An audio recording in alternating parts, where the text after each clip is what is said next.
낭만서점 플러스를 시작합니다. 자, 소설이 아닌 다양한 장르의 책을 다뤄보는 낭만서점 플러스. 오늘 선정한 책은요, 김재해 작가의 선량한 차별주의자입니다. 2019년 7월에 발표가 됐는데요. 제 주변에서도 이 책을 읽고 많은 분들이 좀 추천을 해주셨거든요. 그래서 소개하기 전에도 한번 읽은 기억이 나는데 그때 받았던 이제 충격이 저는 나름대로 타인에게 이제 차별을 가하지 않는다라고 했지만 또 읽다 보면 제가 이렇게 선의로 던진 말이 그게 또 차별이 될 수도 있다는 그것을 깨닫고 처음에 굉장히 충격을 받았고 제가 차별을 하지 않기 위한 노력을 기울여야 된다. 그것이 완벽하진 않지만 결국에 그런 노력들이 모여야지만 이 차별이 또 사라질 수 있겠구나. 예, 받았던 인상이 생각이 나네요. 이 제목이 모순 형용이잖아요. 그렇죠. 선량함과 차별이 어떻게 결합하지? 차별주의자는 악랄한이라는 형용사가 붙어야 되는 거 아닌가? 그렇죠. 예, 이렇게 생각하실지 모르겠지만 김재해 작가가 주장하는 건 우리가 차별을 행하는 것이 악랄한 의도에서 한다기보다 정말 자기도 모르게 난 좋은 사람이야. 그런데 내가 한 언행이 다른 사람에게는 차별적으로 얼마든지 해석될 수 있다라는 것. 그 문제의식을 이 책이 담아내고 있습니다. 먼저 김재해 작가에 대해서 소개를 좀 해볼까요? 강릉 원주대학교 다문학과에서 소수자, 인권, 차별에 관해서 가르치고 연구하고 있고요. 이주민, 성소수자, 아동 청소년, 홈리스 등 다양한 소수자 관련 현안에 대해서 관심을 가지고 현장과 밀접한 연구를 통해서 사회의 구체적인 변화를 만들 수 있는 법, 정책적 대안을 제시하려고 노력하고 있다고 합니다. 네, 그래서 저서 중에는 이주민의 기본권, 불평등과 윤리적 영토권, 차별 선동의 규제, 혐오 표현에 관한 국제법적, 비교법적 검토를 중심으로 등 다수의 연구 논문도 있고요. 또 아무도 몰랐던 이야기, 인권행정 길라잡이 등을 쓰기도 했습니다. 네. 지금 우리 사회에도 여전히 차별과 혐오에 대한 사례들이 실제로 많이 있죠. 그렇죠. 이 저자 역시도 본인은 인식하지 못했는데 그런 표현을 써가지고 굉장히 좀 미안하고 또 난처했던 경험이 있다는데요. 그 차별을 좀 없애자는 어떤 토론에 가게 됐는데 거기서 이 저자 스스로가 결정장애라는 얘기를 썼대요. 예, 그러면서 썼을 때는 몰랐지만 그 토론이 끝나고 나서 누군가가 와서 왜 결정장애를 썼냐, 그것이 혐오 발언이 될 수도 있는 건데 차별적 언사가 될 수도 있는 거고 처음에 몰랐는데 그 장애라는 말이 갖고 있는 차별적인 의미가 있잖아요. 그래서 그렇죠. 예, 저자 역시도 그 부분에서 굉장히 좀 충격을 받았다는 고백을 또 하고 있기도 하죠. 네, 이 책에 그 혐오 표현 그 토론회가 있었던 날을 에피소드로 거론을 하고 있는 건데요. 네. 이 저자가 자신도 모르게 그냥 결정장애라는 말을 썼는데 이것이 누군가에게는 그리고 그 자리에 와 있던 많은 장애인들에게 이거 혐오적인 그렇죠. 표현이다라는 생각을 이제 들게 만들었다는 건데 저자가 사과를 하긴 했는데 네. 마음 한쪽에서는 그 말이 왜? 뭐가 음, 문제인 거지? 하는 방어 기제도 생겼다고 해요. 그렇죠. 그래서 장애인 인권 운동을 하는 활동가에게 이제 전화를 걸어서 도대체 이 표현이 뭐가 문제야? 라고 물어봤다고 해요. 그랬더니 그 활동가가 우리가 일상에서 얼마나 이 습관적으로 장애라는 말을 비하의 의미로 쓰는지 이 저자에게 설명을 해줬다고 해요. 그러니까 뭔가에 장애를 붙인다라고 하는 건 부족함, 열등함을 의미한다는 것이고 그런 관념 속에서 장애인은 늘 부족하고 열등한 존재로 여겨진다. 네, 그렇기 그렇죠. 때문에 문제가 된다라는 걸 일깨우고 있는 거죠.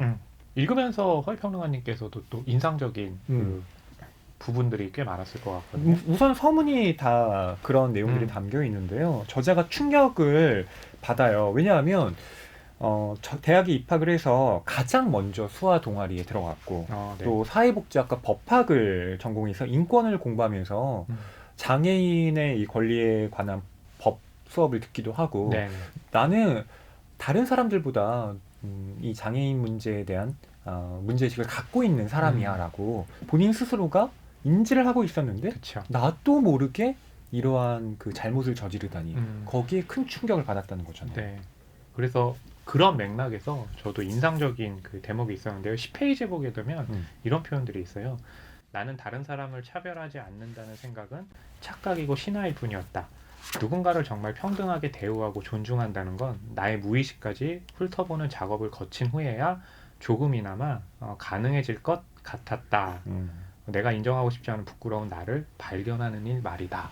예, 저는 이 대목 뭐 이게 저자뿐이겠습니까? 이제 저도 그런 또 느낌을 받았거든요. 그래서 저는 이 대목이 인상적이면서 이 책이 그 문제만 제기하는 것이 아니라 그런 차별이라든지 혐오라든지 그런 상황이 벌어졌을 때 어떻게 해야 되는가 대안까지 제시하고 있다는 점에서 예, 끝까지 정말 좀 저를 반성하는 차원에서 앞으로 어떻게 해야 되는 행동을 해야 될 것인가까지 좀 생각하게 했습니다. 예, 또 사회적으로 본인이 겪은 일도 이야기를 하는데요. 저자가 당시에 이제 비정규직으로 근무를 하고 있었다고 해요. 근데 사무실 문에 보라색 종이로 코팅한 명패가 붙어 있었다고 합니다. 네. 그런데 정규직 직원 이 사무실 문에 붙어 있는 명패는 나무색 판에 흰색 글씨였다고 해요. 벌써 그런 명패에서부터 또 정규직과 비정규직을 차별하는 행위들이 보여지는 거죠. 근데 놀라운 건 그걸 정규직이었던 한 동료에게 저자가 이야기를 했는데 동료가 그 명패가 다르다는 사실을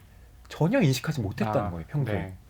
그래서 동료에게는 보이지 않는 이 사소한 차이가 저자에게는 문을 열고 들어가고 뭐 나올 때마다 계속 느껴지는 차별의 기제로 작동을 했는데 이게 왜 다른 사람들 눈에는 보이지 않을까? 이 차별이라고 하는 것은 그 사람의 선량함, 악랄함과는 관계없이 네. 이렇게 자신의 상황에 따라 다르게 인식되는 것이구나를 새삼 느꼈다라는 건데요. 내가 서 있는 위치, 내가 앉아 있는 자리가 거기서 보이는 풍경은 상황에 따라서 또 조건에 따라서 달라 보일 수밖에 없는데 그러니까 내가 누리는 일종의 특권이 있다면 타인의 차별이라는 것이 잘 안 보일 때가 많잖아요. 예, 그렇기 때문에 지금 말하는 그 명패의 차이를 인식하지 못하는 것도 바로 그런 부분에 있는 걸로 보여요. 그렇죠. 그리고 이 외국인이 이제 한국에 와서 사는 경우도 있잖아요. 이주민들. 근데 그 이주민을 향한 모욕적인 표현도 있는데 예, 이 책에서 그 이주민들이 가장 모욕적으로 느끼는 표현에 대해서 이제 언급을 합니다. 예. 그거 읽어보셨죠? 네. 이주민들이 가장 모욕적으로 느끼는 표현은요. 바로 와 이제 한국인 다 되셨네요 라고요.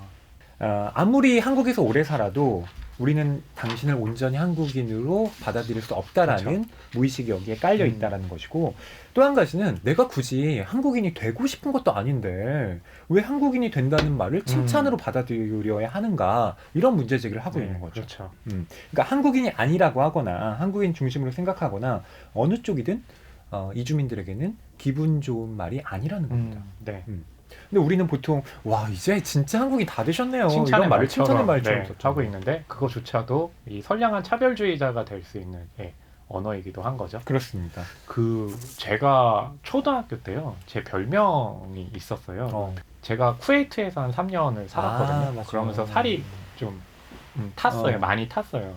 그래서 학교에 들어갔을 때 아이들이 이제 했던 별명 중에 하나가 쿤타킨테였어요. 네, 그 아프리카에 있는 종족 중에 그 아프리카인들이 살이 까맣다는 이유로 그때는 이제 비하적인 언어를 다루는 별명을 한 건데 그때는 재밌다고 생각을 했는데 차차 알아가면서는 그것이 그러니까 제가 아니라 쿤타킨테라는 어떤 인종에 대한 비하가 될 수 있다는 것을 알고서는 그 별명에 대해서 사용한다는 것이 얼마나 잘못된 거구나 라는 것을 좀 깨달았던 기억도 있거든요. 네. 허남 평론가님뿐만 아니라 그 표현을 했던 그 친구들이 깨달아야 할 텐데 말이죠. 근데 깨달았을 것 같은 게 그 이후에 그 별명을 부르는 경우들이 좀 줄어들어갔거든요.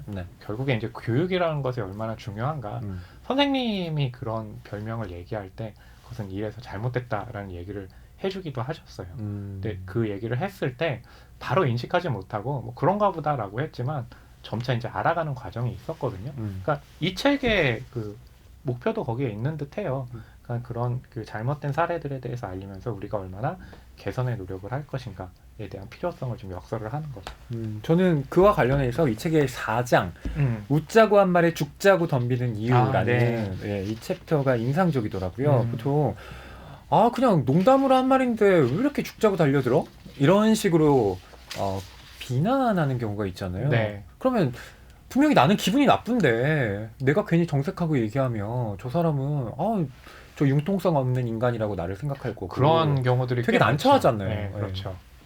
그래서 누군가의 웃음을 줄 때는 그것이 비하가 된다거나 특정 집단을 좀 흉본다거나 하는 부분들은 좀 많이 지양을 해야 되겠는데 웃음을 준다는 포인트 때문에 그런 것들을 간과할 때가 좀 있죠. 네. 네. 여기서 들고 있는 얘가 바로 그 쿤타킨테라고 했던 네. 흑인 분장을 한 개그맨들의 음. 일화를 들고 있습니다. 그러니까 우리 사회가 음. 너무나 그런 부분에 있어서는 그냥 좀 그대로 받아들이고 네. 지나왔던 거죠. 우차사에서 이 흑인 분장을 한 개그맨들이 개그를 선보였고 이로 인해서 흑인 비하라는 비판을 받게 됩니다. 결국 제작진과 개그맨이 공식 사과하는 일이 벌어졌는데요. 네. 김재 교수가 이에 대한 이야기를 하고 있는 겁니다. 말씀하신 대로 1980년대에는 이 흑인 또 바보 캐릭터가 개그 소재로 자주 쓰였습니다. 그렇죠. 이를테면 제 머릿속에 남아있는 봉숭아학당 보면 네. 맹구 그렇죠. 나오잖아요. 그리고 뭐 영국 캐릭터 동네 바보형이라는 그렇죠. 말로 막 나왔습니다. 근데 그게 그때는 깔깔깔깔 되면서 웃었지만 돌이켜보면 그런 개그가 지금은 나오지도 않고 그렇죠. 지금 보면 별로 웃기지 않은 거예요. 맞아요. 왜 그럴까? 그것은 우리가 받아들이는 그 해석의 지평이 달라졌기 때문에 다시 말하면 그에 대한 감수성이 전혀 다른 방식으로 변화했기 때문입니다. 네.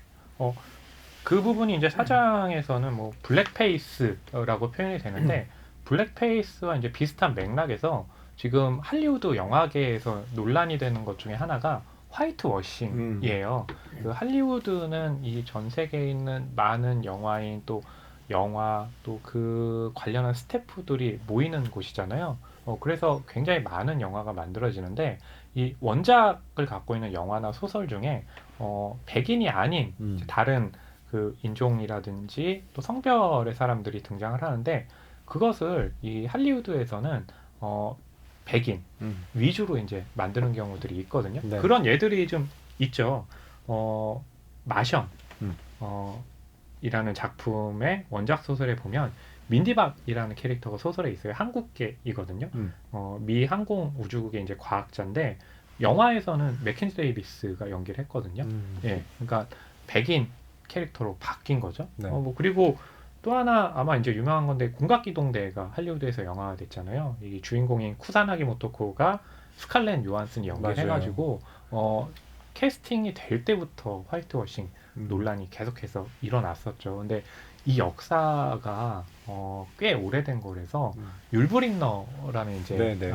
배우 기억하시죠? 백인 미국 배우인데 왕관아라는 작품이 지금도 이제 클래식한 작품으로 남겨져 있는데 거기서 율브린너가 이 태국의 이제 시안 왕조의 왕역을 또 맡기도 했잖아요. 이미 그때부터 화이트워싱이 이제 할리우드에서 계속해서 존재해 와서 지금은 그것들을 좀 없애야 되지 않느냐. 그거 역시도 차별이기 때문에 그런 이야기들이 그리고 논란들이 계속되고 있죠. 그렇죠. 미국에서 블랙페이스가 19세기 코미디 소재로 자주 사용이 됐다라고 나오는데요. 1950년대에 민권운동이 부상하면서 이 블랙페이스 거부 캠페인이 전개됩니다. 그러면서 블랙페이스가 흑인에 대한 비하이고 이건 인종차별이다라고 인식이 퍼지게 되면서 미국에서는 더 이상 얼굴을 이렇게 까맣게 칠하는 것, 흑인 분장을 하는 것 자체가 금기로 받아들여지게 된 거예요. 그렇죠. 근데 이 웃음에 대해서요, 네. 뭐라고 이 책에서 이야기를 하냐면, 전통적으로 철학에서는 웃음은 다른 사람의 약함, 불행, 서툼을 볼 때 생겨난다라고 이야기를 합니다. 네. 그래서 보들레르가 이런 말을 한 적이 있어요. 웃음에는 이빨이 달려있다. 네. 네. 웃음이 그러네요. 그렇게 착하기만 한 게 아니라는 거죠. 예. 그러니까 깨끗하고 순백의 그런 웃음은 사실상 거의 없다는 겁니다. 실제로 우리가 개그 프로그램을 이렇게 좀 돌이켜 보면요, 어떤 비하로 그 웃음이 꾸려지는 경우가 상당히 많아요. 그렇죠. 그렇죠. 그래서 여기에 우월성 이론이라는 걸 거론하는데 여기에 따르면 자신의 위치에 따라서 같은 장면이 웃기기도 하고 그렇지 않기도 하다는 겁니다. 네. 그러니까 내가 우월해지는 장면이라면 웃기지만 반대로 내가 깎아내려진다면 웃기지 않다라고 네. 책의 87쪽에 나옵니다. 이것과 관련한 이제 영화 사례 중에 대표적인 게 네. 프랑스 영화 이제 택시라는 작품이 있는데 그 택시라는 작품에서 한국인들이 그 차 트렁크에서 이제 자기도 하면서 일을 맞아요. 하는 그런 성격으로 이제 묘사가 되는데 한마디로 얘기하면 한국인들은 저 일밖에 모르는 그렇죠. 자신들의 그 삶의 어떤 음, 그 좋은 쪽으로는 전혀 생각하지 않는 그렇죠. 무지한 족속들이다라는 인식이 거기 맞아요. 담겨 있는 거잖아요. 그러니까 그 영화를 이제 만든 쪽에서는 이것을 유머 코드로 집어넣은 음. 건데 한국인들이 봤을 때는 그것은 한국인에 대한 좀 비하를 담고 있고 그렇죠. 또 일종의 스테레오타입처럼 음. 활용이 되고 있기 때문에 거기에 대한 또 논란도 꽤 많았던 거에 이제 기억이 나요. 그렇습니다. 그러니까 외국 영화에서 특히 그렇게 우리를 재현하는 경우가 많죠. 그러니까 재현이라는 말은 리프리젠테이션이잖아요. 네. 그러니까 프리젠테이션 보여지는데 다시 보여진다라는 겁니다. 근데 다시 보여질 때는 반드시 그것을 보여주는 사람의 정치적 무의식이 담겨 있을 수밖에 없는 거예요. 그렇죠. 그래서 우리가 소설이나 영화를 그렇게 깊이 있는 비평의 대상으로 여기는 것도 실은 그 재현에 어떤 정치적 무의식이 담겨 있을까를 맞아요. 들여다보는 차원에서 이루어지는 것이기도 하거든요. 네. 그래서 영화 쪽에서는 그런 부분과 또 관련해서는 뭐냐면 남성 캐릭터 그리고 남성적인 영화들이 굉장히 많은 것에 반해서 여성이 주체가 되고 또 여성 캐릭터가 중심이 되고 또 여성 스태프가 주가 되는 그런 작품들이 현저히 그 비율상 낮잖아요. 그래서 그렇죠. 그것을 좀 개선하자는 목소리가 나오고 있고 개선이 되고 있긴 하지만 썩 만족스러울 정도는 아니고 이번에 이제 총선을 했는데 여성 정치인이 얼마나 진출했을까라고 봤을 때도 30%가 채 되지 못하잖아요. 그러니까 많은 여성 정치인이 주목을 받고 있긴 하지만 전체적인 비율로 봤을 때는 우리가 생각한 것보다 많지 않기 때문에 여전히 또 나아가야 갈 길이 멀다고 느껴지는 부분도 있죠. 맞아요. 편견 규범 이론이라는 것도 나오는데 사람들은 어떤 집단을 부정적으로 생각하는 편견을 갖고 있다 하더라도요. 보통의 상황에서는 사회 규범 때문에 드러내지 못한다라는 겁니다. 그런데 누군가 비하성 유머를 던질 때 차별을 가볍게 여겨도 된다는 분위기가 조성돼 버린다는 거예요. 네, 맞아요. 그러니까 그러면서 규범이 느슨해지고 저렇게 흑인이나 장애인을 가지고 유머의 소재로 활용해도 되는구나. 그래도 사람들이 비난하지 않구나라는 이상한 기류가 형성되면서 그 차별을 용인하는 분위기가 또 기하급수적으로 늘게 된다는 거죠. 비하의 대상이 됐을 때요. 화를 내기보다는 그냥 웃어 넘기는 것이 마치 이제 쿨함의 태도처럼 여겨지기도 하잖아요. 그러니까 굉장히 잘못된 이제 사례인 건데 그런 방식으로 이제 비하를 하는 대상에 대해서 이상한 오히려 가해하는 사람들이 피해자에 대해서 무언가를 요구하는 상황들이 계속 발생을 하잖아요. 그렇죠. 굉장히 좀 차별적인 그런 상황인 거죠. 그래서 이 김지혜 작가가 하는 얘기가 유머의 중요한 속성 중 하나는 청중의 반응에 의해서 성패가 좌우된다는 점이다. 그러니까 누가 웃는가라는 질문만큼 누가 웃지 않는가라는 질문도 중요하다고 그렇죠. 말을 합니다. 그러니까 누군가를 비하하고 조롱하는 농담에 웃지 않는 것만으로도 그런 행동이 괜찮지 않다라는 메시지를 준다라고 99쪽에 쓰고 있는데요. 보통 그런 불편을 얘기하는 사람한테 너 왜 이렇게 예민해? 라고 얘기를 하는데 그렇기 때문에 그런 차별에 대해서 훨씬 더 디테일하게 접근을 해야 된다고 생각을 하는 게 사회가 굉장히 다양해지고 있잖아요. 근데 다양해지는 그 과정에 맞춰서 그렇게 생겨나는 빈틈들도 굉장히 많은데 그것을 우리가 자세히 살피지 않으면 그 빈틈이 굉장히 커져가지고 일상처럼 다가오는 순간들이 있잖아요. 그게 그렇죠. 바로 차별일 텐데 그렇기 때문에 우리는 좀 더 예민하게 그 불편에 대해서 얘기를 해야 되고 좀 더 세심하게 그 불편을 당하는 사람들을 좀 살펴야 되는 것이 너무나 좀 당연해지는 거죠. 생각해보면 세상은 그렇게 불편을 느끼는 사람들로부터 변화해 왔던 거잖아요. 왜 투표권은 그리고 선거권은 귀족들만 갖고 있어? 안 되죠. 그리고 왜 남성들만 투표권을 행사해? 라는 문제제기. 그리고 흑인들이 그 미국에서 노예로 살았잖아요. 그때 미국의 남북 전쟁이 일어났던 것도 실은 그 노예제를 폐지할 것인가 말 것인가를 둘러싼. 그리고 실제로 링컨 대통령의 남북 전쟁 승리 이후에도 수정헌법이 발의가 됐고 통과가 됐지만 그렇죠. 여전히 흑백 분리 정책은 이어져 왔던 거잖아요. 1900년대까지도요. 그렇죠. 예. 그러니까 이러한 어떤 상황들이 법적으로는 뭔가 지금 변화의 움직임이 일어나고 있는데 또 생활에서 그것이 후행되지 않는 그런 문제점들도 여전히 나타나고 있는 것으로 보여요. 네. 그럼에도 불구하고 이 책은 또 차별을 금지하는 이 차별금지법이 제정되어야 한다라는 네. 것도 중요하게 말을 하고 있습니다. 2007년이었죠. 음. 차별금지법을 제정해야 된다고 얘기를 하고 그것이 합의에 이룰 거라고 생각을 했는데 여전히 보류 중인 상태이죠. 그렇죠. 그러니까 이 차별금지법이 왜 제정되어야 하는지에 대해서 이제 저자가 이야기를 하는 것이 물론 우리 헌법에 모든 사람이 평등하다라는 대원칙은 있지만 그것이 세부적으로 규정에 들어갈 때 우리가 보다 경각심을 갖고 그런 평등에 대한 생각을 더 의식하게 된다라는 그렇죠. 거죠. 근데 무엇 때문에 보류되고 있느냐? 관건은 이 퀴어 성소수자 문제가 이제 어떤 식으로 이 차별금지법에 기술될지 네. 그걸 가지고 지금 논란이 계속되고 있는 거죠. 그렇죠. LGBTI의 이제 축제가 벌어질 때도 축제인데 또 한편에서는 그 축제를 어떻게든 막자고 이제 방해하는 세력들이 있잖아요. 제가 모 방송사에 라디오를 하러 갔을 때 네. 성소수자 관련한 그 작품을 다룰 때가 있었거든요. 근데 방송사에서 굉장히 좀 난감해했던 게 그런 내용을 방송에 나갔을 때 그것을 반대하는 쪽에서 너무나 조직적으로 댓글이라든지 통해 가지고 너무 엉망으로 만든다는 거죠. 그렇게 됐을 때 그 방송을 한 또 주체는 굉장히 난감해지기 때문에 그것이 검열이 될 수가 있다는 거예요. 그렇죠. 예, 그런 방법이 차별이잖아요. 음. 예, 그렇기 때문에 우리에게 또 필요한 것이 또 차별금지법이기도 한 거고요. 네, 물론 국가인권위원회법이라는 것이 있습니다. 국가인권위원회가 활동을 하고 있죠. 근데 문제는 거기에서 이야기하는 것은 단지 권고사항일 뿐이라는 겁니다. 강제력이 없어요. 네. 그렇기 때문에 강제성을 띈 법안, 음. 차별금지법이 통과되어야 함을 저자가 역설하고 있는 것인데 네. 누군가가 조심스럽게 이렇게 말을 한다고 해요. 이게 그렇게 통과가 안 되면 성소수자에 관한 내용만 빼고 차별금지법을 만들면 안 되나요? 라고 했는데 저자는 당연히 안 된다고 그렇죠. 말을 합니다. 네. 저는 이 문제를 뭐와 연관지었냐면 그 스티븐 스필버그 감독이 그 링컨이라는 영화를 만들었잖아요. 네. 거기에서 그 다니엘 데이 루이지가 정말 인상적인 연기를 펼쳐 보이잖아요. 네, 링컨을 링컨 역할을 보내서. 했죠. 근데 그게 어떤 시기를 다루고 있냐면 남북 전쟁이 이제 거의 끝나가던 시기. 그렇죠.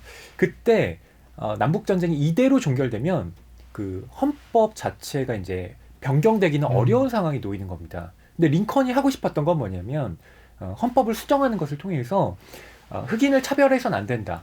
흑인 역시 백인과 동등한 권리를 누린다라는 것을 명시하고 싶었던 겁니다. 그렇죠. 그래서 그것을 하기 위한 정말 치밀한 전략들 그리고 뒤에서 그 표를 막 매수하기도 하잖아요. 그러니까 링컨이 그런 대의라는 것을 위해서 어떤 식의 협잡까지 했는지 스티븐 스필버그가 남김없이 보여주고 있습니다. 네.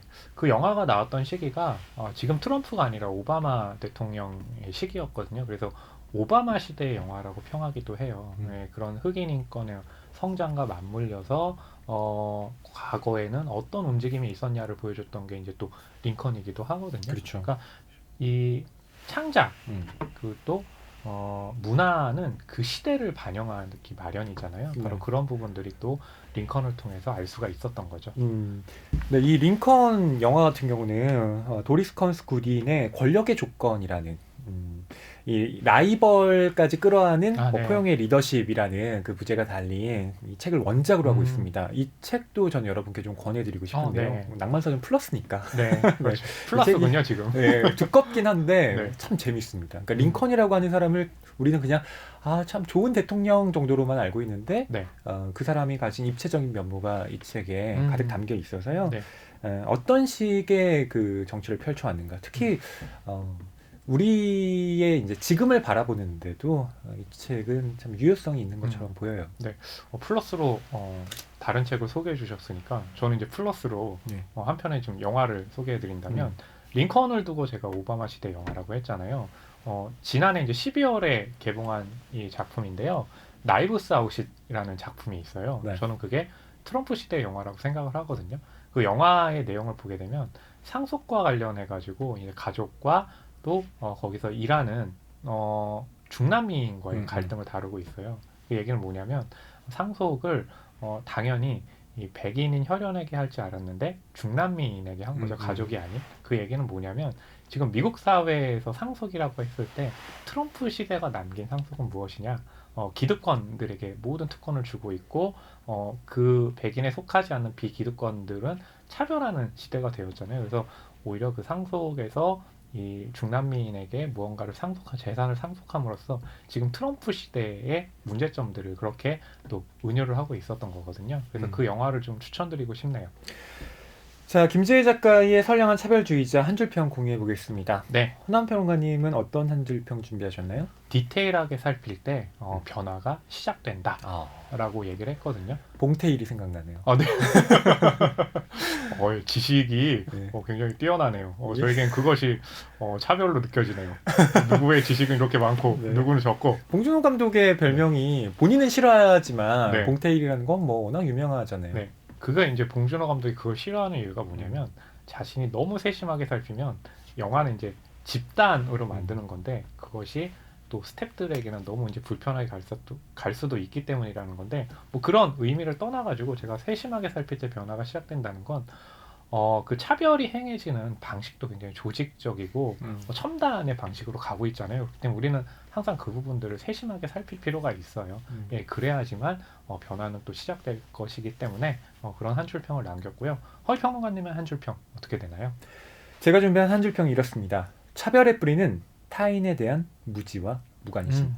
네, 네. 그렇죠. 그러니까 차별이라고 하는 게 악독한 마음을 품어서 생긴다기보다는 다른 사람에 대해서 잘 모르고 네, 그리고 알려고 하지 않는 노력으로부터 저는 음. 생겨난다고 봐요. 그렇죠. 그러니까 모른다는 게 결코 면죄부가 되지 않는다는 네, 것을 전 이 책을 읽으면서 새삼 깨닫게 됐습니다. 네. 모르면 공부해야죠. 네.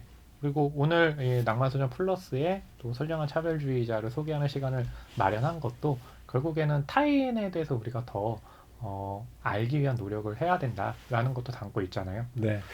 이 선량한 차별주의자가 차별에 대한 모든 정답을 담고 있는 건 아닙니다. 네. 다만 논의의 시작이라는 측면에서 음. 저희가 오늘 다뤘던 것이고요. 여러분께서도 이 책 읽으시고 많은 독후감 남겨주셨으면 좋겠습니다. 낭만서점 플러스인 시간이잖아요. 선량한 차별주의자를 읽고 나서 그것이 읽는 것에만 그치는 것이 아니라 플러스 행동까지 이제 더해졌을 때 이 시간이 더 의미가 있겠죠. 네, 낭만서점 플러스 여러분 어떠셨나요? 또 소감 많이 남겨주시고요. 저희는 낭만서점 240회로 돌아오겠습니다. 안녕히 계세요.